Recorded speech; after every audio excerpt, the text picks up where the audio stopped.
Godina 1832. donedavno je smatrana momentom nastanka prve srpske biblioteke. Ona je u Beogradu. Prvi kragujevački knjižni fond, prema do sada poznatim činjenicama, nastao je nekoliko godina ranije.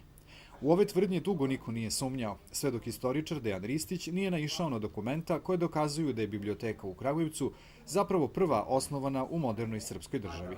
Jedan broj mojih kolega, istoričara u 20. veku, su takođe negirali tvrdnju da je Narodna biblioteka Srbije nastala u Beogradu 1832. ali nisu išli do kraja u istraživanje kako bi došli do odgovora na pitanje a gde i kada je nastala. Tih godina Nacionalni knjižni fond brojao je oko 1500 jedinica. Danas ih ima 6 miliona.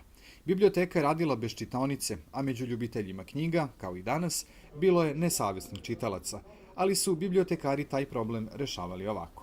Onda je često ministar prosvete morao da reaguje preko Ministarstva unutrašnjih delova, tako da su policajci odlazili u kuće onih korisnika koji su bili nesavesni i vraćali knjige u fond. Pre 150 godina ukazom kneza Mihajla Obrenovića osnovana je Narodna biblioteka u Kragujevcu, a 20 godina ranije i Kragujevačko čitalište. To je dovoljan razlog za formiranje prvog muzeja štamparstva i bibliotekarstva Srbije. Ovo nas uverava da imamo pravo tražeći da biblioteka ovakvog značaja sa takvom tradicijom zaslužuje i bolji tretman i zaslužuje daleko više pažnje gradske uprave i naravno organa Republike koji se bave kulturnom politikom.